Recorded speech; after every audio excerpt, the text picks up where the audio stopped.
Guys, welcome back. I just finished Love of Nirvana. They released the Express episodes today.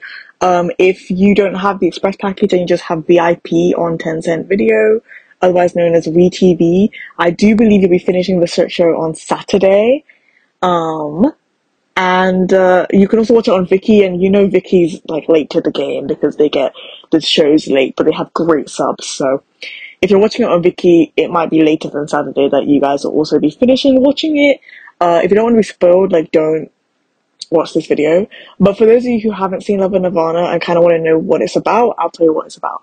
So basically, the male lead is trying to redress grievances against his father, his people. Like he's on like a revenge mission, right? He's full of angst, he's full of hatred, right? And he meets a female lead who is free and carefree, and he meets her in a tree and she's affecting his assassin mission. Like she gets in the way a lot of the time, and he abuses her, basically punishes her for getting in the way. But over time he realizes that she's a pure spirit and actually falls in love with her. She also falls in love with him in spite of what he's done to her, because she kind of understands where he's coming from, and she feels for him, right? And over time she gets to know him better and sympathizes with him, and sympathy turns into love. So that's how that goes. There's also a second male lead who is obsessed with the female lead, but it's also a really good politician, played by Jeremy Sue. Male lead is played by Ren Jialin, the female lead is played by Landy Lee. Landy Lee's from Starry Love. She played the female lead in Starry Love. Ren Jialin was in Blue Whisper with Doraba, and Jeremy Zhu. I mean, his most popular drama is probably like Autumn Ballad, or maybe Royal Rumors. Autumn Ballad came out a few years ago.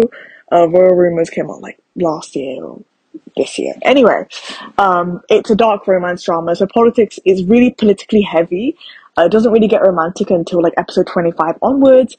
It's 40 episodes, and again, you can watch it on Viki, Tencent Video, or even YouTube. But YouTube would be really, really slow if you're watching it on YouTube, but that's your choice. Now let's get into the review. So I really enjoyed this drama, but I also asked myself, why do I watch such depressing, tragic dramas when I know how it's going to end? Because it ends sadly. I expected that anyway, but I thought because I knew how it was going to end that I wouldn't, get sad, but I'm sad anyway. Like I feel like I'm mourning and grieving everything the characters could have had. But to be honest, this show is called Love of Nirvana.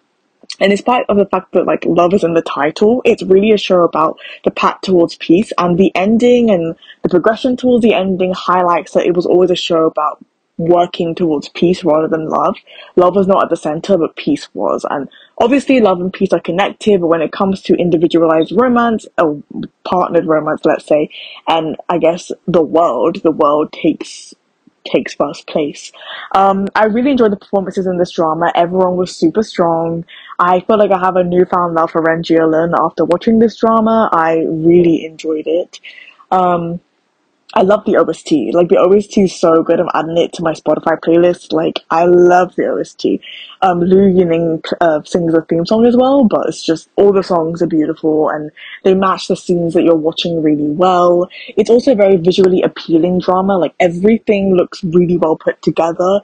Scenes where they're inside are great, and you can tell they've put a lot of work into the set. Scenes where they're outside, just the color grading's really beautiful. The trees, the scenery, like everything has such detail to it, and I really appreciate that. I can tell a lot of love and care has gone into this drama.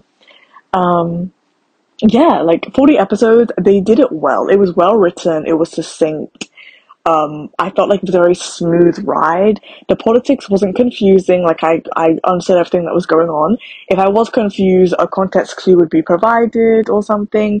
There were really smooth scene transitions. I didn't have any issues, like understanding what was going on. The editing was really smooth, like, because I'm saying that right now because I've had issues with dramas this year, like where that's been a problem. So thankfully that wasn't on here. One thing I will say is that the ending, the last like episode 35 to 38, I would say, were like pretty rushed because they were kind of like hustling towards the end. There was a war that they were having to all go fight.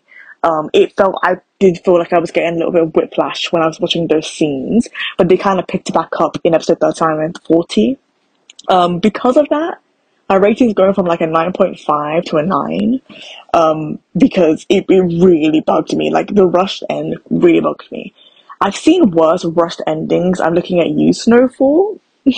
But it bugged me. Like they definitely rushed the ending, right? I felt kind of overwhelmed by that. But you know, in the beginning when I was watching the show, I was like, how can the family fall in love with somebody that waterboards her? Like how? And I didn't know how they were gonna fall in love, but as I was watching it unfold, like things began to make more sense. I began to understand how sympathy could possibly turn into love, how you could possibly sympathize with somebody that like hurt you in that way, and then also fall in love with them. Like it just made more sense as I was watching it. And the funny thing is that at the end, they even make a couple of jokes about the fact that like he hurt her in the beginning, you know, and how like she's pinching him and he's like, oh, you're pinching me. She's like, I've never hurt you as much as you've hurt me though. And they laugh about it. And it's like, you know, one would think that's quite, you know, sadomasochistic, which it is. It's pretty dark. But again, like this is a dark romance story. Like it's not going to be for everybody. Like I enjoyed it because I'm used to dramas where tragic things happen, where the romance is very unconventional. Like, for some reason, I get some sort of enjoyment out of that. The ordinary romances are good as well, occasionally, but I'm more consistently in the mood for something a bit more depressing. And this is definitely that. Like, the male lead dies at the end, which I already expected anyway, based on how the show began. But yeah, it was good. And even the delusional second male lead was a lot more interesting to watch. And I love the performance of Jeremy Sue compared to some other annoying second male leads in shows I've watched previously this year, like Snowfall, looking at you, Snowfall. Like, yes, his character Payan was annoying, but I mean, I've literally seen worse. So yeah, I give this drama a 9 out of 10 on MDL. I really liked this drama. I'd recommend it to anybody who likes dark romances, and also just wants to watch a very politically heavy story, about building towards peace and also about revenge and love. If that's something you want to watch, then I recommend it. If you liked Love and Nirvana and you didn't like it, let me know in the comments below. If you like my channel, please subscribe. If you like this video, please hit the like button below. Thank you so much for listening. Have a great day. Bye.